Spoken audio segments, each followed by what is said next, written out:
Hey, Pat. Hello, Shayna. How are you today? I'm good. How are you today? Good. I'm good. I'm glad we're back doing this and doing another presentation about the mannequin exam for this year. Yes, we were just joking, but we'll tell everybody. For those of you who don't know Pat and I yet, you will. These videos become very popular as exam season begins. But the one thing I was just telling Pat is that these videos have become great to track our hairstyles and our makeup trends over the, over the last 4 or 5 years. And weight loss, plus or minus. Plus minus, right? Absolutely. Mine's just been plus. It's just been plus plus. Well, these have certainly been fun to do. I think it's a nice supplement to the manual, and I think it's a welcome change to hear it rather than to just read it. Yes. For the candidates, and nobody has a better time with them than you and I do, for sure. This is the truth. This is the truth. Well, we are going to be talking about the mannequin treatment clinical exam, also referred to as MTCE or non-patient.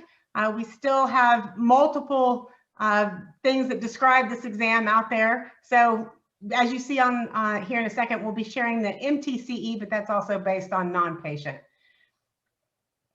Pat, I'm going to go ahead and share my screen. Okay. And we will get started.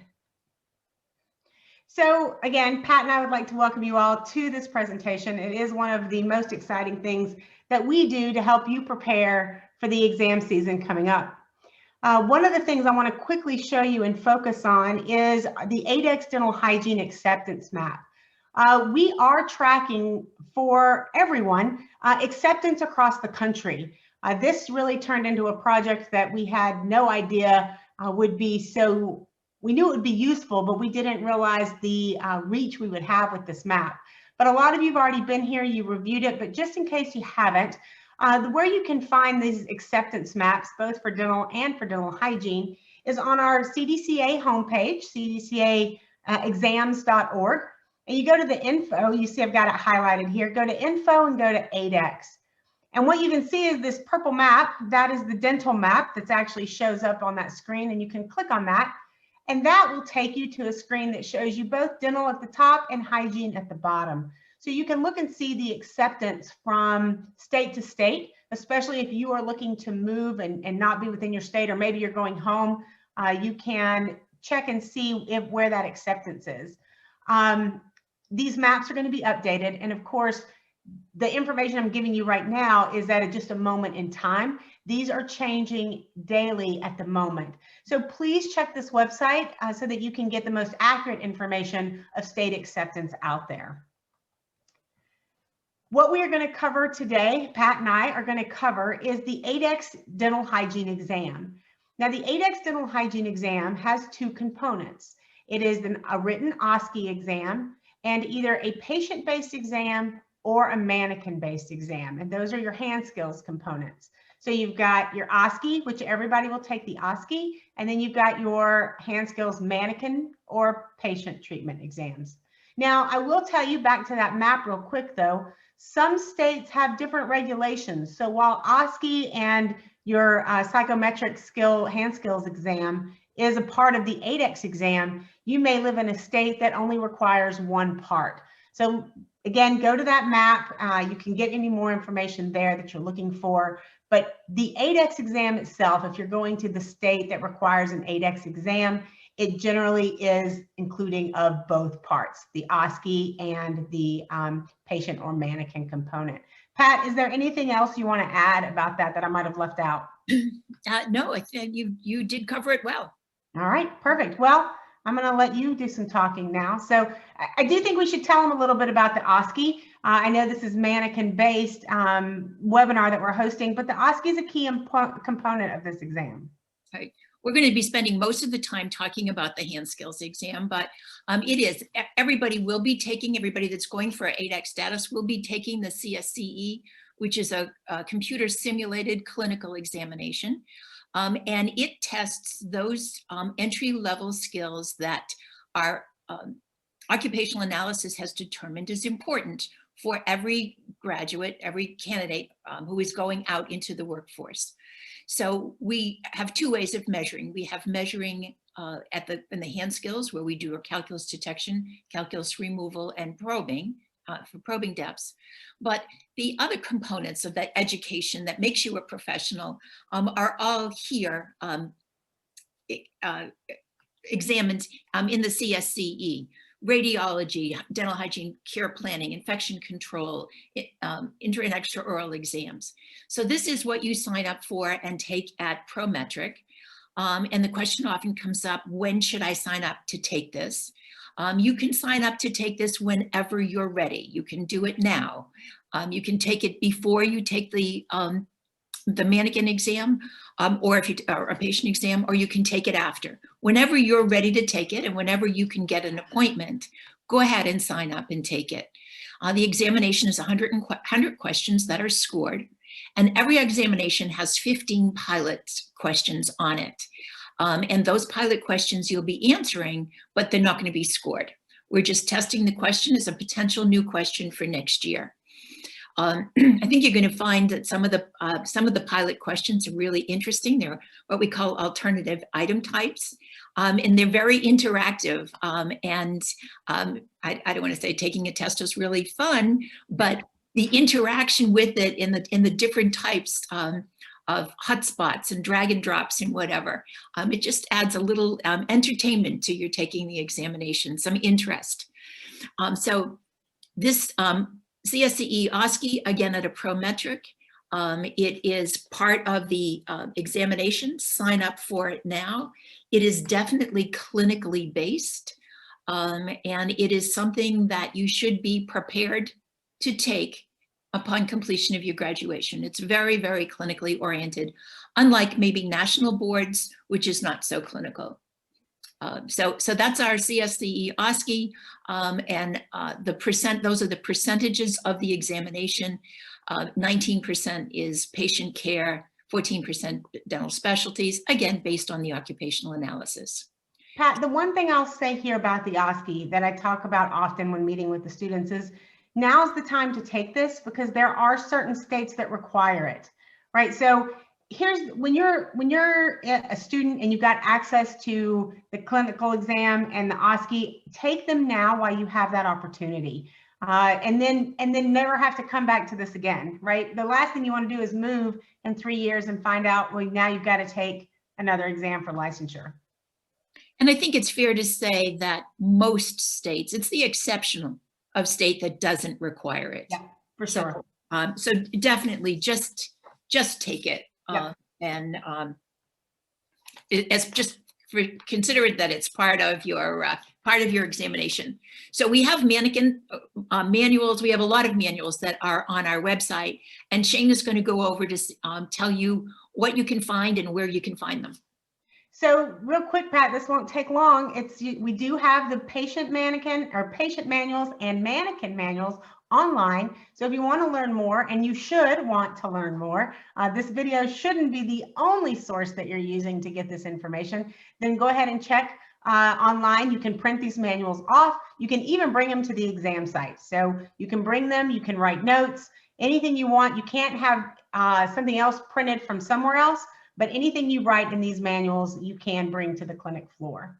So now I think it's time, Pat, to get to the real nuts and bolts of this mannequin exam. It is. I just wanted to make one comment on those manuals. What some candidates do, I often see as an examiner, they will just print out maybe 3 or 4 pages that have to do with the clinical session, and they'll print that out and bring it into the exam at their operatories rather than print the whole thing. That's a good tip. I like it. Okay, case selection. Case selection is, what is this exam all about? What is it that you're going to be scaling? What kind of teeth, what kind of calculus, and whatever. And this is a simulated patient exam. And before I get into the case selection, I just want to make sure that you understand that in a simulation patient exam, you are to pretend that that mannequin, that head, that bunch of metal that's going to be sitting in front of you on that dental chair, that you have to treat that mannequin as if they are a patient. Your patient positioning should be as if it's a patient. Your infection control, just your whole patient treatment, your instrumentation, your fulcrums. You can't be fulcruming in a manner that you couldn't be with a patient. And your use of, let's say, ultrasonics or any power scaling. You wouldn't turn it up any higher than you would with a patient. Everything that you do, and that's how you're going to be evaluated, is this is a simulated patient and you treat this mannequin as if it was a patient. And I just want you to go into the exam with that mindset from the very beginning. So what is it going to be? For calculus detection, you're going to be, your assignment, everybody's going to get an assignment, and it's going to be on the maxilla. Everybody's assignment is going to be either in the upper left or upper right, and you're going to be given 4 teeth, and you're going to be doing case selection, take your calculus detection on those 4 teeth. In your calculus removal quadrants are going to be on the lower left, lower right. You'll be doing calculus removal, and whatever your assignment is, whatever quadrant you're assigned, you're also going to be doing your pocket depth measurements in that quadrant. So during this examination, you're going to be working in 2 quadrants. One will be in the maxilla, one will be in the mandible. Okay. So I'm going to ask you a question because this has been a popular one. Do I get to choose which quadrant I'm assigned? Absolutely not. No, you're going to be receiving a form that's going to give you all of your assignments. You're going to be given a mannequin. So no, you're not going to be given a choice. We're going to give it to you, but good try. And Thank you. I had to ask. So calculus distribution, so there's 12 selected surfaces, and you know by the criteria, they're each worth 5.5. And we are going to pre-assign them. We're going to assign 12 surfaces for you, but we're going to tell you 10 of the 12 that are assigned to you. And so 2 of the 12 surfaces that you're going to be assigned are not going to be disclosed. They're going to be the secret teeth. And so that's, I would say, the best reason and the suggestion in your mindset too should be when you go into this examination, you can almost forget about the 12 selected surfaces. You're going to be given a quadrant to scale. And if I were you, I would consider that quadrant that you receive your examination. Mm-hmm. Because besides the 12 selected surfaces that you're given, there are other surfaces. There are a number of other surfaces in that quadrant that have calculus. And part of your exam is to remove those 2. So you should treat the entire quadrant, every surface, completely treat it, remove all of the calculus deposits, and then you know that that you will have made sure to treat all of the surfaces. So this is it's called the ACF form. It's assignments and candidate findings. It's a merger of 3 different forms, and you can see what's highlighted there are 10 boxes. When you get this form, right now it's blank, but when you get it, it's going to be filled in with numbers. And they're going to be their 10 tooth numbers with surfaces. And those are going, so every one of those boxes that's in that purple big, I don't know, the big box that's going to be filled in, and those are going to be your 10 of your 12 assigned surfaces. And remember, this selection is only going to be from 1 quadrant. You're going to be given 1 quadrant, and those 10 and 12 surfaces are going to be from that quadrant. Pat, I'm going to ask you a question here. So I'm looking at the top. They will have put their candidate label on in that upper right-hand corner. Right. The quadrant assignment that has upper right, upper left, that is pre-circled for them? Right. Yep. I was just going to go up there. Okay. So when you're going to get there, we're going to talk about labels in a little bit. Yep. But you're going to be, you will receive a packet, a plastic bag with a quadrant in it, and it's already going to be predetermined and pre-filled in. It's going to be circled. So when you get this form, it may say upper right circled. You know that the version is going to be A, B, C, D, or E. No choice here. We're going to have that already circled so that you may be doing the lower right version C. Your 10 teeth, 10 of your 12 teeth are going to be all printed. So the only thing you fill in on this form is what we're going to come to next, and it's the findings section. So the next form here is, this is for your calculus detection. We're going to assign you 4 teeth. This particular assignment sheet has teeth 12, 13, 14, and 15. What you're going to do is over to the right, you're going to indicate either yes or no if you find any subgingival calculus on that surface. So 12 mesial, if you found subgingival calculus, doesn't have to be qualifying calculus, but subgingival calculus, you would circle or X in yes. So the numbers are pre-filled in or pre-populated, but we don't give you the answers. You have to do the calculus detection and indicate whether there is calculus or not. And then the third assignment that you're going to get is for your periodontal measurements, for your probing. We're going to assign you 2 teeth, an anterior and a posterior tooth. And this is going to be in the quadrant that you're scaling. I didn't say when we were talking about calculus detection, that's going to be up on the maxilla, the previous one we talked about. But now the probe findings, this is going to be in the quadrant that you've scaled, and you do your probing after you've completed your scaling. When you finished your treatment, then you'll take out your probe and you'll be given, again, 2 teeth. It'll say 24 and 18. And again, we don't give you your answers. You will fill them in like this. You'll be taking 6 readings per tooth, both facial and lingual. And then you'll fill out those forms. So that's why we call it the assignment and candidate findings forms. We give you the assignments on this sheet and you write in your findings for your calculus detection and your probing.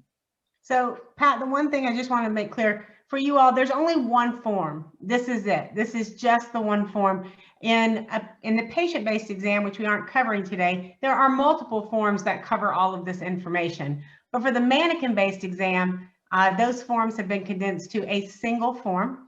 And in addition, you don't have a medical history form. There is no consent for the mannequin to sign. They're consenting because they showed up in the box, no less. So this is your only form for this exam. Right. And we sometimes say like, oh, we pass out the white envelopes, which we used to do, and it was filled with forms. And now when you sign in, you're going to get a type it on, and you're going to get one form with your labels. In the mannequin exam, there are no radiographs. And so that was always part of, in a patient exam, that would be there. So we don't have to worry about having radiographs not be diagnostic or not having apices of roots showing. And candidates ask though, Pat, they do say, well, do I get radiographs in order to identify the calculus? Right. And no, and we've never used radiographs for that purpose. So there are none. You don't bring them. We don't give them to you. We test your radiographic knowledge and skills on the CSCE OSCE. That's where we test that. So this is the nuts and bolts of the mannequin exam right here. We're again testing your calculus detection, your calculus removal, and your probing. Those are the 3 skills, hand skills that we are testing. I told you before, we're assigning you 4 teeth. You're going to be doing 4 surfaces worth 16 points.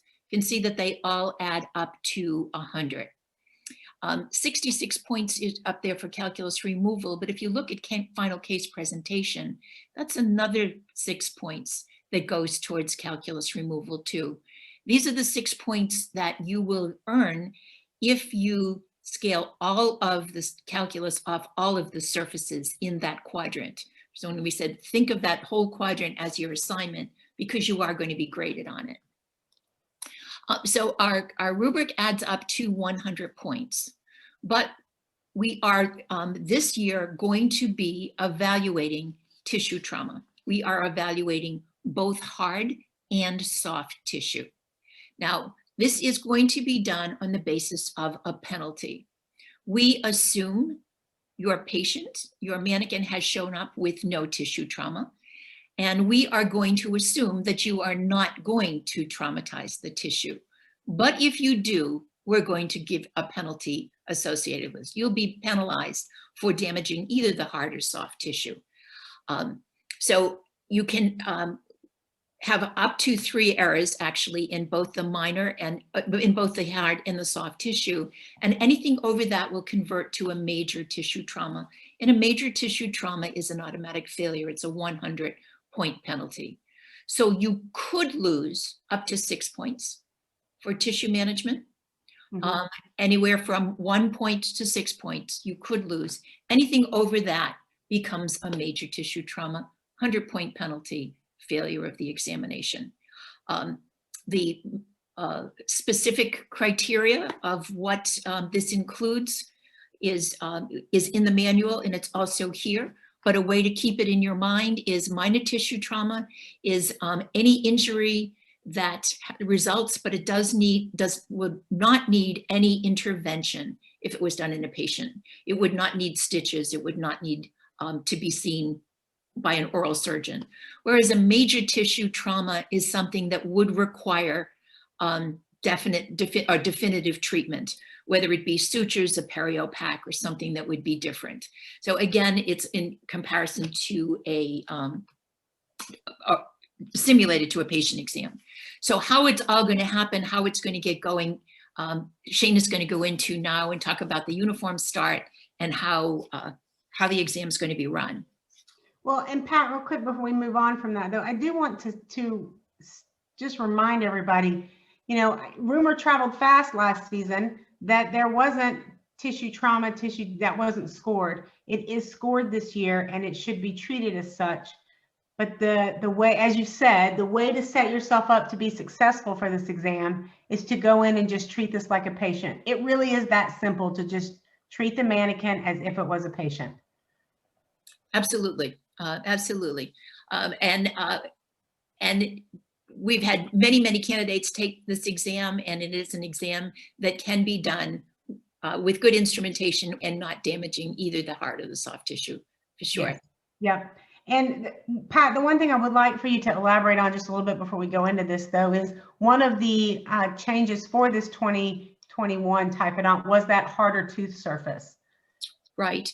If you talk to anybody that took the exam, the 2020, we call it the first generation of the mannequin exam, the tissue structure, the hard tissue structure was softer than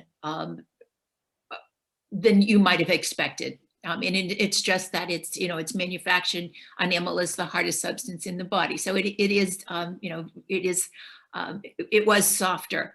And with a hand instrument, it was more difficult to do with power scalers. Certainly, if they were too high, if they were set on high or too much pressure, damaging that hard tissue was definitely something that you could do. But then again, we had many candidates, most candidates for sure, be able to hand scale and or use an ultrasonic with good instrumentation and not cause any damage. Many of the schools did not allow ultrasonics, and there was hand scaling only. So it is the type of a case selection that's being given to you that is very doable by hand scaling. So if the site that you're going to is not going to allow an ultrasonic, don't go into a tailspin panic, because it is the type of an examination that can be successfully done with hand scaling. So, and good news is harder teeth this year. So yay for some harder teeth. So really quick, we're going to go over just how this exam day will run. We do call this a uniform start, which just means that everybody is going to start at the same time. And then when you finish within the 2 hours that you're allotted for this exam, you can then turn in your Typodont and check out with the examiners. So the day on the day of your exam, you'll get there, you will be checked in by an examiner. They will come over, check your Typodont, and confirm your assignments and make sure that you are understanding what's on that ACF form and what you're tasked with doing that day as far as which quadrant you're working in. The chief of that exam will then announce that the exam has begun. And again, once that exam has begun, you've got 2 hours to complete treatment. If you are still working at the end of the 2 hours, You will be notified at, I believe they notify Pat at 15 minutes prior to the end. At least they try to notify them at 15 minutes.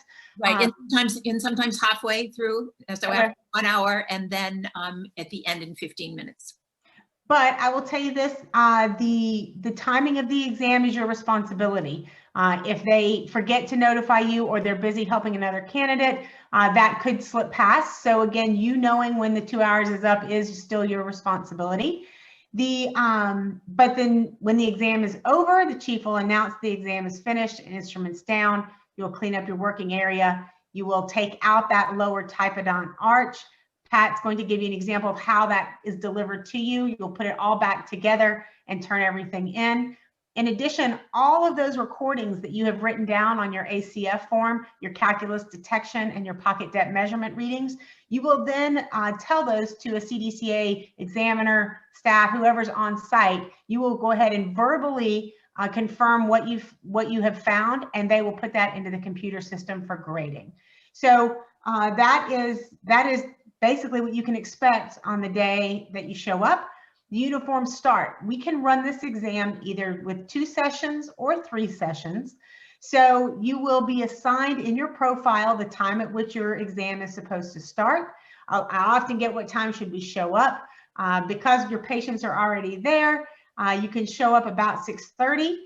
Most schools still have protocols of entry, so they're still taking temperatures. They're still asking you to fill out your own personal quick health form that says, a COVID analysis basically, and then go from there. So Group A could report at 6:30, Group B can report at 10 o'clock, and Group C can report at 2 o'clock. So, but overall, your exam would run, as you're seeing, from 7 to 10 o'clock.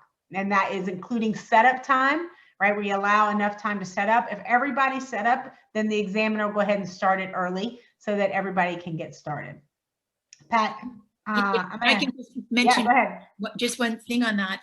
Sheena did say about coming in early, and that is really a good idea, because if Group A happens to start their exam early because everybody was there, everybody was set up, and everybody had been checked in, the chief may start that exam earlier, and so they're going to finish up earlier. And if that's the case, the clinic will be empty. So if you're coming in Group B, the second group, if you're there early, it'll just give you more time to come in and get set up. So please do, follow that advice, and do get there that half hour early. In most cases, it works to your advantage for that to happen. And Pat, I think you're going to cover this next part. Yeah. So you've arrived, you're 30 minutes early. Thank you very much. You've been there. So what's going to happen? The CFEs, or mannequin floor examiners, are going to check 2 forms of ID. They're going to be checking your, it has to have 2 with signatures and 1 with a picture, and look to make sure that they're not expired. 2 credit card, a credit card, a school ID, a license, a passport are the normal ones. Then you're going to be given a plastic bag that contains a mandible, and you're going to be given your ACF form, and that's your assignment form. Some sites, they may have that ACF form folded up and put into that plastic bag already, or you may be given the plastic bag, a mandible, and you're going to be given a sheet of 33 labels. 2 of those labels are for you to wear. One, sounds like a lot. 33 labels. You have 33, and wait till I tell you how many you're going to use. So 33, you're going to have 1 on your scrubs. You're going to have 1 on your outermost garment. You're going to put 1 on that ACF form. You can see here there's a label on this bag, and that's just telling you whether your assignment is left or right. You're going to put one of your ID labels right underneath that. So that's the second one you've used. And at the very end, we're going to have you label the arch itself, the mannequin itself. So you'll be leaving with approximately 30 labels that you can have as souvenirs. So that is your CDCA 8X gift. That's your exam gift. Great. That you can go and take with you to do with whatever you want. Is scrapbooking still a thing? I think it's not. So you'll receive your plastic bag, your ACF form, and your labels. You'll go right to your operatory and start to set up. You're going to take that mandible right out of the plastic bag. You're going to put it right onto the carrier tray, and it's magnetic. You just get it near, and all of a sudden the magnet will catch it, and it'll seat right into place. When you're all ready, you're all set up and ready to start the exam, a clinic floor examiner is going to come by. They're going to check your position to make sure that you have the patient, the simulated patient, lying back and in an anatomical position that you would treat a patient. And they're also going to confirm your assignment. They're going to look at your ACF form. They're going to look at your mandible. They're going to make sure that you understand where you're going to be working and that you understand what all of your assignments are. When all the candidates have been checked in by the CFE, that's when the chief is going to announce the start of the exam. And that's what Shana just went through. It's the uniform start. Everybody starts together and everybody finishes together. And I think Shana said it, but just in case she didn't, and I want to emphasize it, when the time is up, when your finished time, the chief will tell you, you may now start. Everybody's finished time is 9:15. I'm just going to make up that number. At 9:15, that's not, oops, I got one more thing to do, or, oh, let me finish, or let me record. That is instrument down, finished. That's your finish time. This is the patient that's going to greet you when you arrive. This is the patient, this is your simulated patient that you're going to be treating as a live patient. When you get to the operatory, there'll only be a maxillary arch in this configuration. You will then be inserting the mandibular arch. So this is going to be all set up and it's going to be there waiting for you when you arrive. Hey, Pat, I did want to confirm though, if you finish before your 2 hours is up, you don't have to wait for everybody to finish. No, you don't. If you are finished, what you're going to do is just call over a CFE, and you're going to be packing up all of your personal belongings and your exam materials, clean up your unit, and then gather everything and go to one of the CFEs who will check you out. That's when you're going to be entering your data and turning in all of your exam Paperwork materials and paraphernalia. Yeah. So when you're finished. Oh, we lost her. So I will tell you, this isn't the first time that's happened.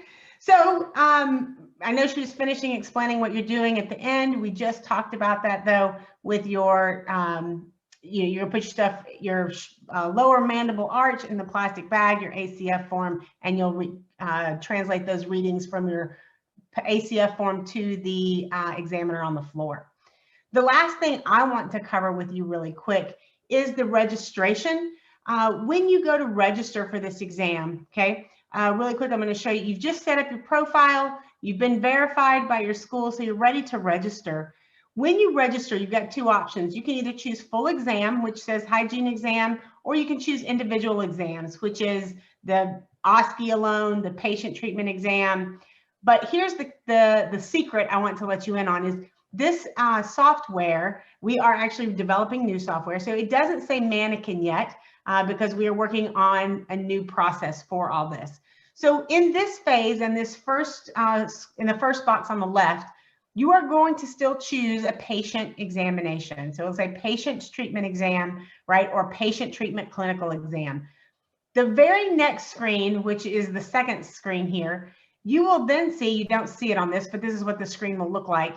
Your school will show up, and if it's a mannequin-based exam, you will then be able to select your school, and the school that's an example right here is South College. It would say South College mannequin exam, and I could select that. So you won't see it on the initial registration. It's still going to say patient, but on the second screen, once you've said I'm taking the full exam or just a part of the exam, you will then be able to select mannequin. So we appreciate your workaround with that so that we can adequately, let me just stop sharing my screen so we can let Pat in, so that you can work through the exam and register for it as it really looks online. So we're working to improve that, but for now, patient-based exam you're registering for. The second phase will then allow you to select mannequin. Welcome back, Pat. Well, thank you. Little power outage here, and I am back. Well, and I think that you were almost done, so we covered that, but the last slide here was just how to reach myself, which is for educators. And if you're a candidate, we have a full candidate services team on our website that you can reach. So you can contact them, go to our cdcaexams.org, click contact us. There is a full team there waiting to assist you, answer your questions, help you out, and get you answers promptly. If you email me, it might take a little while because I'm just one person, but we do have a full team through that contact us that you can reach us at. So Pat, we've covered it all. Anything else you want to say or encourage this group for 2021? Yeah, no, I want to wish everybody well. I hope everybody is very successful. And I do want to share with you that you have the opportunity to give feedback. And I'm not sure if Shana said this while I was off. You're going to be surveyed, and we ask you to really be truthful. Don't tell us what you think we want to hear. Tell us what your experience was like. The folks that the candidates that took the exam and gave us feedback this year, we used that ongoing.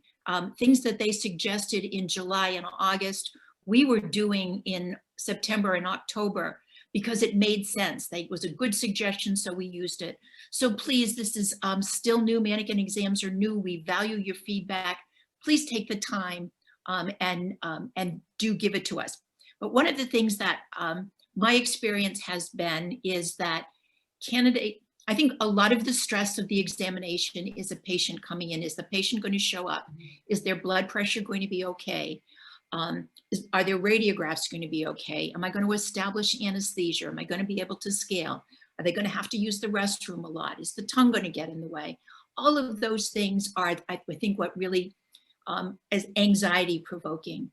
I find at this examination, the clinic floor is less stressful. The candidates are less stressful. You're there doing what you know how to do and what you can control. You know how to scale. You know how to detect calculus. You know how to probe. It's like a day in clinic. And a lot of that patient angst is gone. So I want to reassure you that I think this exam is a little less stressful. You do have to be prepared. You do have to demonstrate your skills, but a lot of the unknown is taken out of it. And so I think everybody's on a level playing field, and everybody's coming in and I always say, this is the day for you to show us how good you are. And you can demonstrate your skills. Yep, it is. It's been a huge relief for last year's group and this year's group to have this opportunity. So feedback is always encouraged. Not only that, really, Pat, but some state boards were even asking for some of that feedback that we had received. So it's not just us listening and reading those, but some of that information is being shared further than just through the CDCA. Absolutely, and this in the comments, the suggestions, the observations have been wonderful and extraordinarily helpful. And we would, again, my name is Shana and this is Pat. So on your surveys, you can, if you like this, you can make a comment. If not, you can skip it. But if you love this, you can put that in there. Well, Pat, it's been a good time. For all of you watching, Pat and I, like we said in the beginning, we enjoy nothing more than doing this. We do this from my office, Pat's home office, and we appreciate and enjoy bringing you into our homes and just spending this hour with you, or however long we've been recording this now. And hopefully it's going to be of benefit. And as I say, we wish you well through the examination and in your careers and profession, for sure. Thanks. Yes. Thanks, everybody. Have a great afternoon. Bye-bye. Wherever they are, might not be afternoon. That's right. Bye. Bye-bye.